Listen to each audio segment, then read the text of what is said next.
Hello students, आज हम macro economics का चैप्टर नंबर 3 राष्ट्रीय आय और उससे संबंधित समुच्चय या धारणाओं के बारे में अध्ययन करेंगे, स्टडी करेंगे। जिसमें सबसे पहले राष्ट्रीय आय की स्टार्टिंग होती है।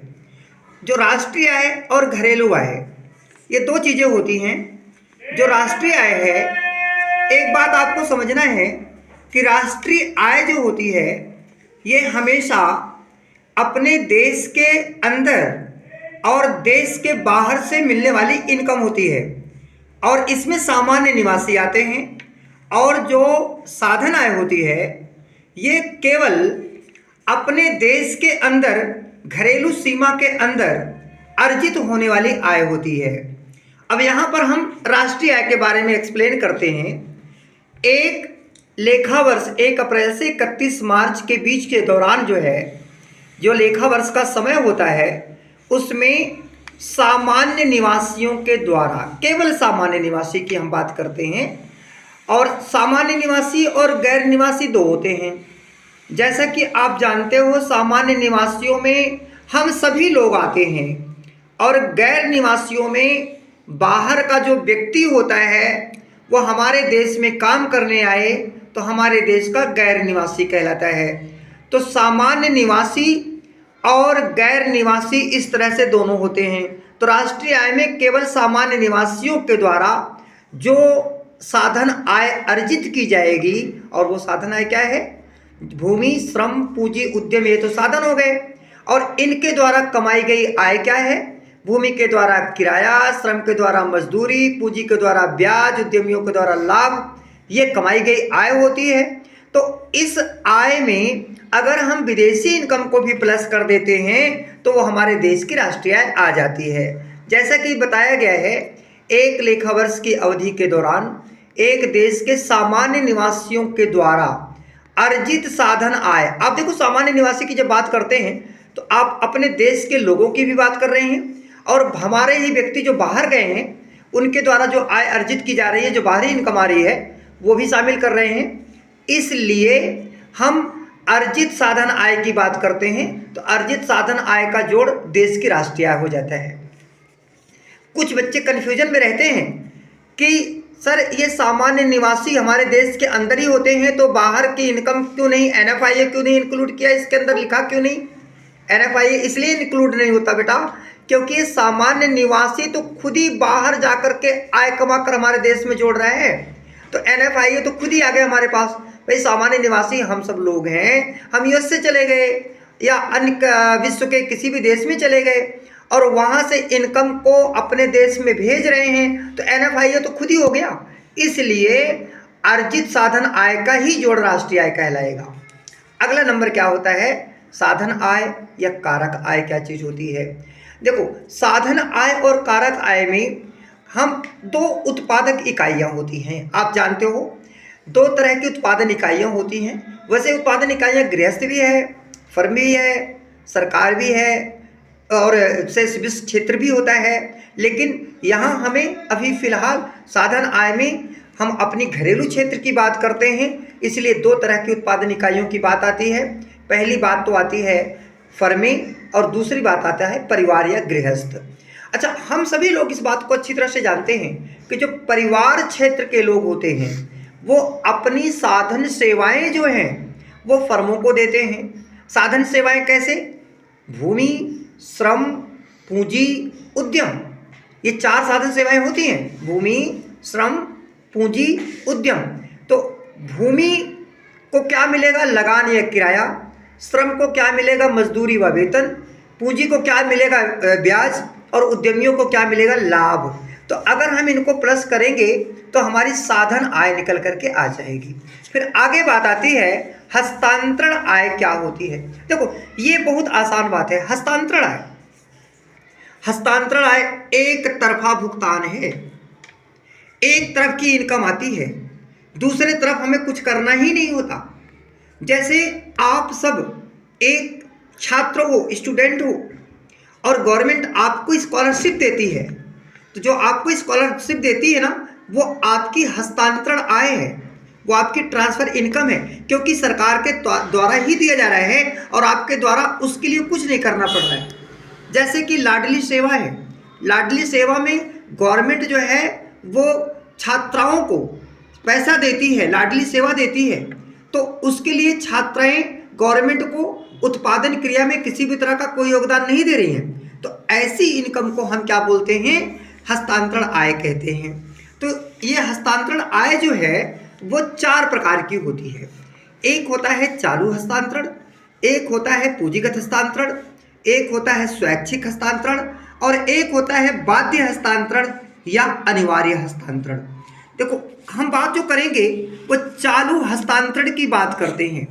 ये चालू हस्तांतरण है क्या? चालू हस्तांतरण में क्या होता है कि जो दाता होता है, जो पेयर होता है, वो अपनी वर्तमान आय से पेमेंट करता है और वो प्राप्तकर्ता की आय में जुड़ जाती है और प्राप्तकर्ता उसका प्रयोग जो होता है वो केवल अपनी अंतिम आवश्यकताओं की संतुष्टि के लिए उपभोग व्यय कर देता है। इसी को हम चालू हस्तांतरण कहते हैं। अगला नंबर आता है पूंजीगत हस्तांतरण, जिसको आप क्या कहते हैं कि कैपिटल ट्रांसफर्स कहते हैं। इसमें क्या है कि जो दाता होता है वो अपनी पुरानी बचतों से देता है और ये प्राप्तकर्ता की आय में जुड़ जाती है और ये प्राप्तकर्ता इसका प्रयोग पूंजी निर्माण, कैपिटल फॉर्मेशन, इन्वेस्टमेंट कार्यों में करता है। इसलिए इसको हम पूंजी हस्तांतरण के नाम से जानते हैं। अगला नंबर है स्वैच्छिक हस्तांतरण, जो अपनी इच्छा से किया जाए।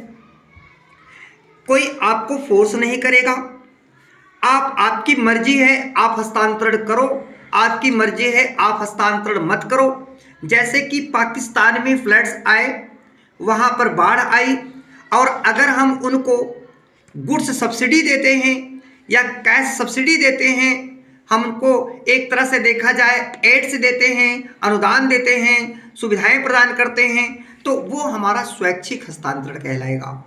स्वैच्छिक माने हमारी इच्छा है कि हम किसी को भी अपनी मर्जी से दान दे सकते हैं, सहायता कर सकते हैं, ग्रांट्स कर सकते हैं, गिफ्ट दे सकते हैं।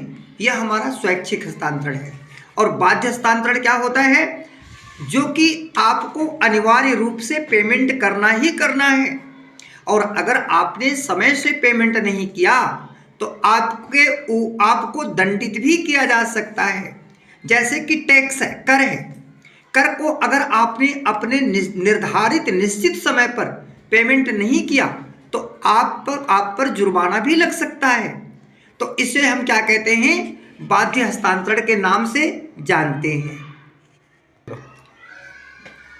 अब साधन आय और हस्तांतरण आय में अंतर बताओ।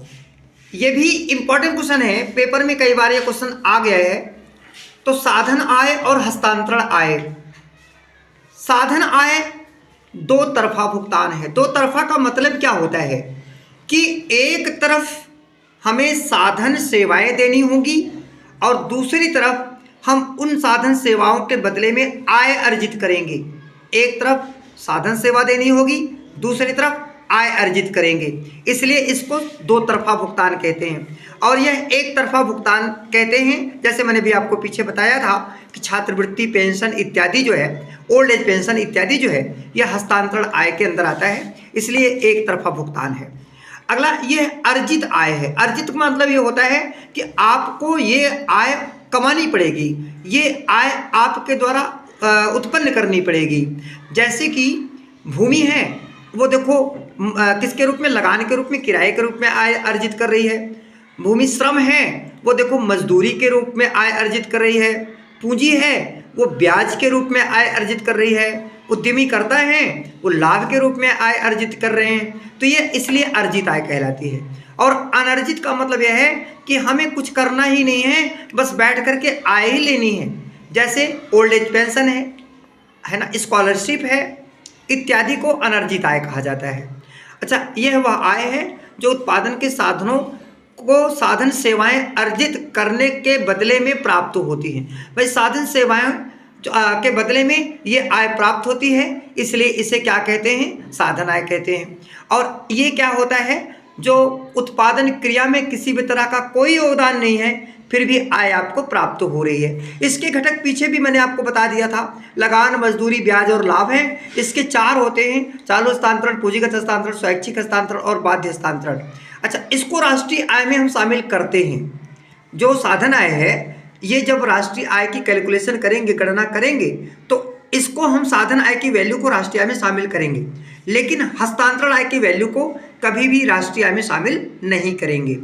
नेक्स्ट क्वेश्चन ये बनता है कि एक देश के सामान्य निवासी से आप क्या समझते हैं?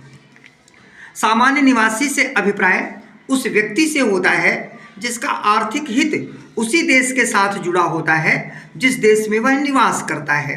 जैसे हम सब लोग जो हैं वो इंडिया में रहते हैं, तो हम सब लोग इंडिया के सामान्य निवासी हैं, और अगर हम ही सब लोग में से कुछ व्यक्ति बाहर भी चले जाते हैं तो हमारे देश के सामान्य निवासी कहलाएंगे, क्योंकि उनका हित हमारे देश के साथ ही जुड़ा होता है, इसलिए हमें सामान्य निवासी के नाम से जाना जाता है। अच्छा, एक देश की घरेलू सीमा क्या है? एक देश की, याद रखिएगा, एक देश की जो घरेलू सीमा होती है उसके अंदर 2 सीमाएं आती हैं, एक राजनीतिक सीमा आती है और एक आर्थिक सीमा आती है। तो यहाँ हम राजनीतिक सीमा की कोई बात करते ही नहीं हैं, क्योंकि राजनीति से हमें इकोनॉमिक्स में कोई मतलब ही नहीं निकलता, और हम बात करेंगे मात्र आर्थिक सीमा की। तो जो राजनीतिक सीमा होती है वो हमारे देश की एक बाउंड्री होती है, और जो राजनीतिक सीमा होती है इसको जो इस आर्थिक सीमा होती है इसकी कोई भी बाउंड्री नहीं होती, ये विश्व के किसी भी क्षेत्र से जुड़ी होती है, इसलिए आर्थिक सीमा हमेशा राजनीतिक सीमा से बड़ी होती है। आर्थिक सीमा जो है वो हमेशा राजनीतिक सीमा से बड़ी कहलाती है। क्यों? क्योंकि ये विश्व के किसी भी क्षेत्र से जुड़ी है, और राजनीतिक सीमा यह हमारी बाउंड्री के अंदर है। तो अब एक देश की आर्थिक सीमा में क्या शामिल करेंगे? पहला, एक देश का भू क्षेत्र, ये तो आपको पता ही है। एक देश की जो हमारे पास पूरी जमीन है, पूरा भू क्षेत्र है, वो इसके अंदर शामिल किया जाएगा। एक देश की समुद्री सीमा, ये भी, अच्छा, समुद्री सीमा कितनी शामिल होती है? 200 नॉटिकल माइल्स, 200 नॉटिकल मील तक का समुद्र हम अपने देश के अंदर ही शामिल करेंगे। अगला, 2 देश, अब जैसे हम इंडिया और कोई यूएसए की बात करें, फ्रांस या जर्मनी, कोई भी 2 देश ले लेते हैं, उनके नागरिकों के अधिकार के लिए, नागरिकों के इधर उधर जाने के लिए जो हम हवाई जहाज़ चलाते हैं या पानी के जहाज़ चलाते हैं, उसको भी हम अपने देश के अंदर शामिल करते हैं। अगला नंबर, मछली पकड़ने वाली नौकाएं होती हैं, तैरते हुए प्लेटफॉर्म्स होते हैं, प्राकृतिक गैस यान होते हैं, इनको भी हम अपने देश के अंदर ही शामिल करते हैं। अगला नंबर आता है कि एक देश का राजदूत है, एक देश का वाणिज्य दूत होता है, एक देश का हाई कमीशन है, एक देश का सैनिक प्रतिष्ठान है। ये सभी जो होते हैं वो हम अपने एक देश की घरेलू सीमा के अंतर्गत शामिल करते हैं। मेरे स्टूडेंट्स, आप मेरी वीडियो को शेयर करें, हमारी वीडियो को लाइक करें और चैनल को सब्सक्राइब जरूर करें। धन्यवाद। और मैं उम्मीद करता हूं कि आप सबको ये क्वेश्चंस जो आपको मैंने बताए हैं ये बहुत आसान तरीके से समझ में आ गया होगा।